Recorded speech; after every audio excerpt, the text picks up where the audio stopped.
मैं शमशेर खान, सहआचार्य गणित, राजकीय कन्या महाविद्यालय चौक। आज है प्रमेय। प्रत्येक अपरिमित चक्रीय समूह के दो और केवल दो ही जनक होते हैं।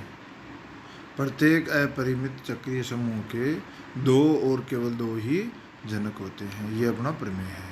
अब इसे अपन प्रूव करें। माना G = बड़े कोष्ठक में A एक अपरिमित चक्रीय समूह जिसका जनक A है। किसी भी चक्रीय समूह को अपन क्या लिखते हैं, उसके जनक को बड़े कोष्ठक में लिख देते हैं, तो वो उस ग्रुप को ही प्रदर्शित करता है, मतलब G को ही प्रदर्शित करता है। हम जानते हैं कि यदि A G का जनक है तो A इनवर्स भी G का जनक होगा। अपन ने पीछे थ्योरम में प्रूव किया था कि यदि कोई अवयव समूह G का जनक है तो उसका प्रतिलोम भी उस समूह का जनक होगा। तो A और A इनवर्स दो जनक हो गए। अब ये दो है या नहीं है, ये दो कब होंगे, यदि दोनों बराबर नहीं हो। तो अब हम यह प्रदर्शित करेंगे कि A is not equal to A inverse. इसके लिए उल्टा इसका विपरीत मान लेते हैं। भाई A और A इनवर्स दोनों अलग अलग हैं, तब अपन कह सकते हैं इसके दो जनक हैं। दो अपने को सिद्ध क्या करना है, दो और केवल दो ही जनक होते हैं, मतलब दो होते हैं, मतलब दो जनक होते हैं और दो तो होते ही हैं और दो से ज़्यादा नहीं होते। दो और केवल दो जनक होते हैं, दो और केवल दो ही जनक होते हैं।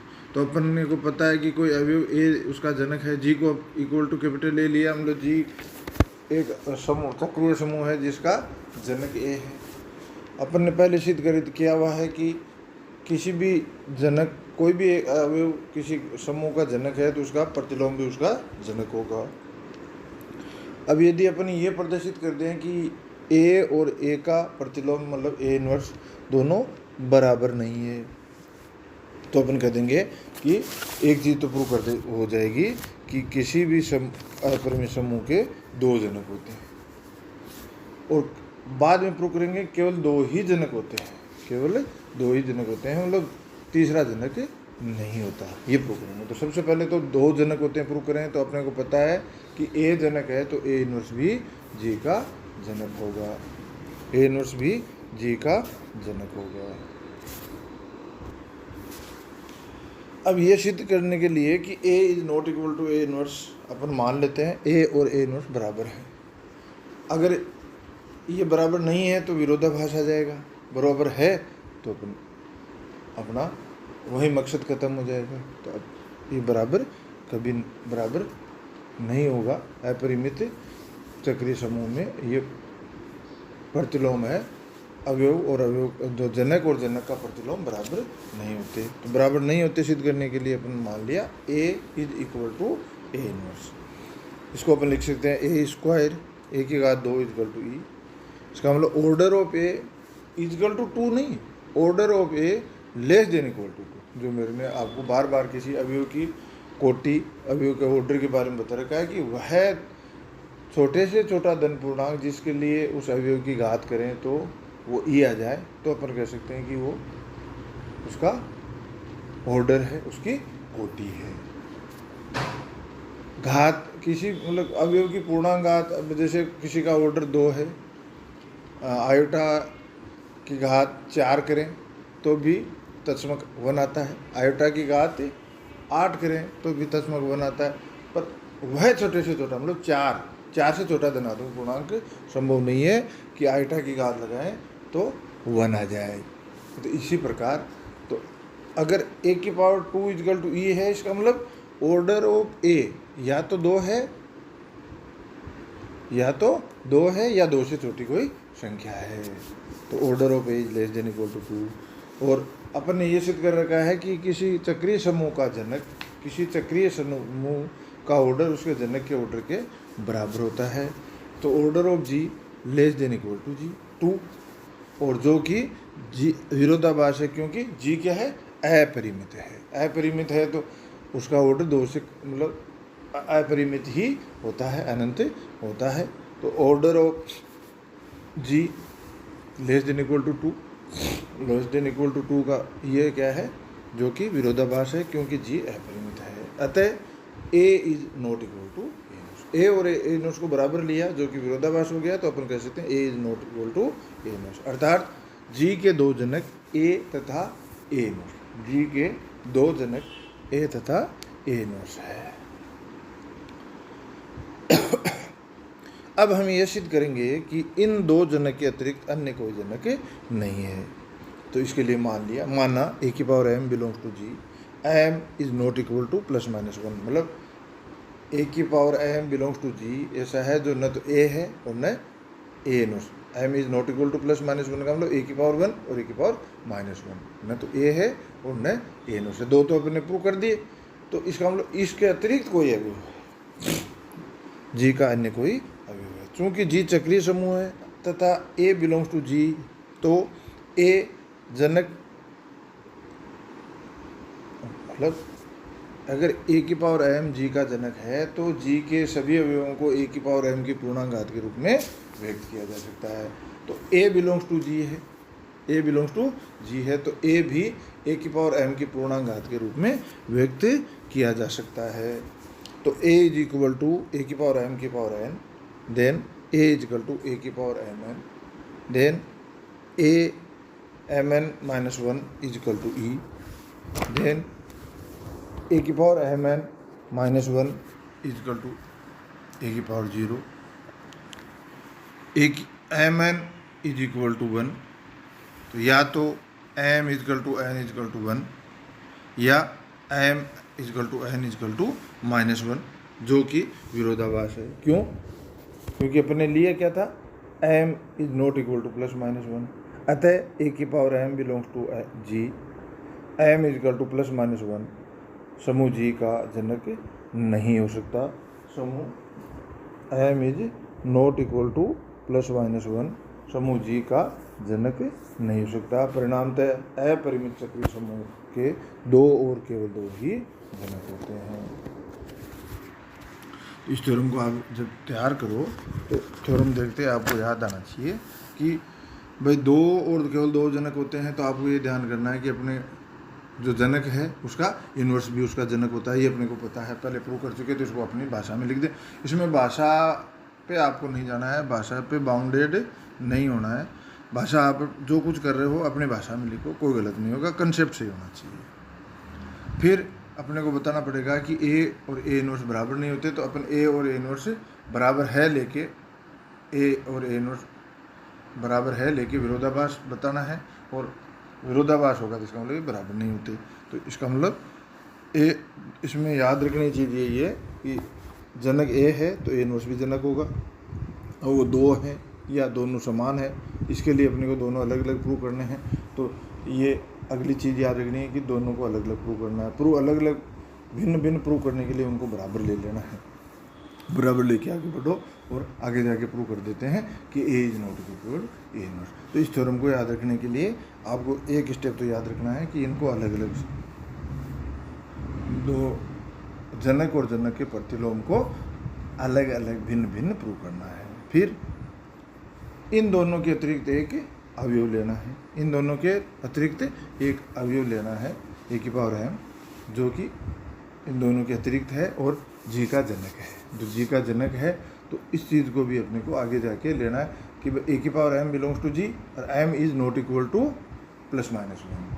फिर आगे बढ़ते बढ़ते ये प्रूव कर देना है कि ये जो अपन ने लिया है ये विरोधाभास है, क्योंकि M is not equal to plus minus one, अतः भाई एम और एन या तो वन है और एम और एन या माइनस वन है। ये जो अपन ने लिया उससे आ गया, जो कि इसका विरोधाभास है।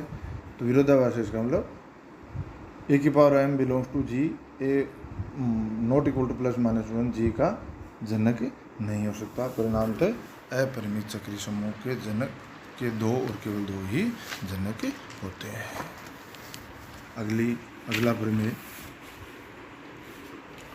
अगला प्रमेय क्या है? सिद्ध कीजिए कि चक्रीय समूह का प्रत्येक उपसमूह भी चक्रीय होता है। अब चक्रीय समूह का प्रत्येक उपसमूह भी चक्रीय होता है। चक्रीय समूह का मतलब उसके किसी एक अवयव की पूर्णांक घात के रूप में व्यक्त किया जा सकता हो। तो जी का प्रत्येक अवयव उसकी एक अवयव किसी एक अवयव की पूर्णांक घात में व्यक्त किया जा सकता है, तो चक्रीय है। अब उसका एक कोई उपसमूह है एच, वो भी चक्रीय है कि नहीं, तो वो भी चक्रीय, तो उसका प्रत्येक अवयव भी किसी एक अवयव की पूर्णांक घात के रूप में व्यक्त किया जा सकता हो, तो वो भी चक्रीय होगा। चक्रीय है, उपसमूह दिए रखा है। तो सिद्ध कीजिए कि चक्रीय समूह का प्रत्येक उपसमूह भी चक्रीय होता है। माना जी इक्वल टू ए एक चक्रीय समूह है जिसका जनक ए है। माना एच जी का एक उपसमूह है, ले लिया एच को जी का एक उपसमूह ले लिया। यदि अब देखो सीधा सा है ये जी के उपसमूह की बात करें तो मैंने उपसमूह दो प्रकार के बताए थे, एक विषम उपसमूह, एक उचित उपसमूह। विषम उपसमूह वो तो सदा होते ही होते हैं। क्या होते हैं? एक तो ई कोष्टक में, मझले कोष्टक में ई, मतलब ऐसा समुच्चय जो जिसमें तत्सम का अवयव है केवल, एक तो वो, और एक स्वयं जी, ये दोनों जी के उपसमूह होते हैं। तो एच यदि एच इक्वल टू ई है या एच इक्वल टू जी है तो स्वतः ही वो एक चक्रीय समूह है। क्यों कि एच इक्वल टू जी है, जी चक्रीय है तो एच भी जी चक्रीय है। एच इक्वल टू ई है तो उसका जनक ई हो जाएगा, ई की घात एक, मतलब एच के प्रत्येक अवयव की ई की घात के रूप में, पूर्णांक घात के रूप में व्यक्त किया जा सकता है। तो एच इक्वल टू ई या एच इक्वल टू जी तो स्वतः या स्पष्टतः एच एक चक्रीय समूह है। अब क्या है, यदि एच उचित उपसमूह है, इसका मतलब इन दोनों के अतिरिक्त कोई उपसमूह है तो उचित उपसमूह है, तो स्पष्ट है कि एच के अवयव ए की पूर्णांक घात के एच के अवयव ए की पूर्णांक घात के अवयव होंगे। एच में अवयव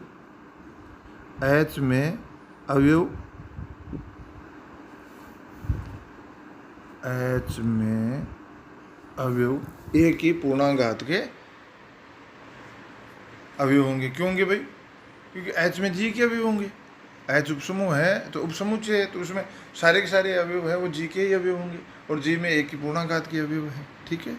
यदि एम वह न्यूनतम पूर्णांक है जिसके लिए ए की power M belongs to H. देखो ये चीज़ आपको इम्पोर्टेंट है इस थ्योरम की, ये ध्यान रखना है, इसको अच्छी तरह समझना है, ये लेना है, यहाँ से शुरू करना है और आगे जाके इसी बेस पे आपको ये प्रूव होगा कि एच एक चक्रीय समूह है। यदि एम वह न्यूनतम पूर्णांक है जिसके लिए ए की power M belongs to H, भाई जी में जी एच के सारे अवयव जी में हैं, तो ये करें कि एच के जो अवयव हैं वो ए की पावर में होंगे, ए की पूर्णांक घात के रूप में होंगे। तो ये कह रहा है कि यदि एम वह न्यूनतम, एम से न्यूनतम को धन पूर्णांक है वो उसकी घात लगाएं तो वो एच में नहीं है। तो यदि एम वह न्यूनतम पूर्णांक है जिसके लिए ए की power M belongs to H, तो हम सिद्ध करेंगे कि H is equal to capital A की पावर एम। माना एन ए की power N belongs to Z, उपसमूह एच का कोई अवयव है, उपसमूह एच का कोई अवयव है, तो एम तथा एन के लिए विभाजन कलन विधि से एम छोटा है तो N is equal to M Q plus R, N minus M Q is equal to are.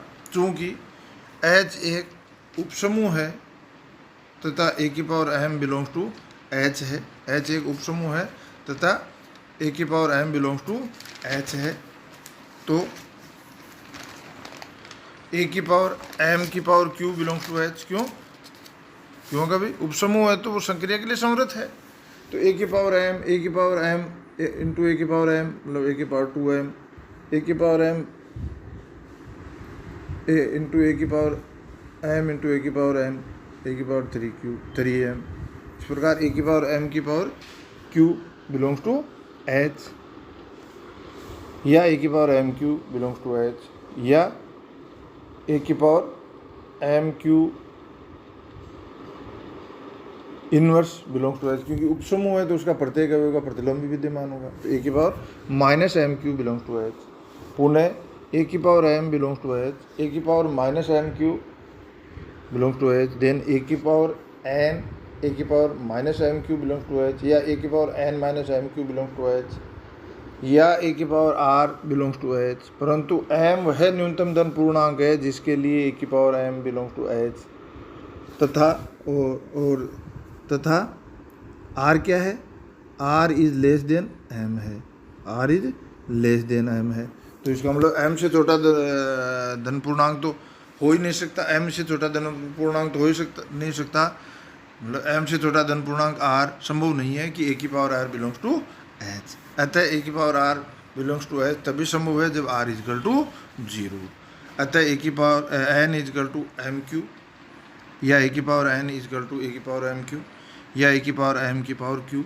इसका मतलब क्या हो गया, ए की पावर एन जो अपन ने एच का अवयव लिया उसको ए की पावर एम की पूर्णांक के रूप में व्यक्त किया जा सकता है। इसका मतलब ए की पावर एम क्या हो गया, एच का ए की पावर एम की पूर्णांक के रूप में व्यक्त किया जा सकता है। अतः ए की पावर एम क्या हो गया, एच का एक जनक हो गया। फलतः एच इजकल टू बड़े कोष्ठक में ए की पावर एम जी का एक चक्रीय उपसमूह है। धन्यवाद।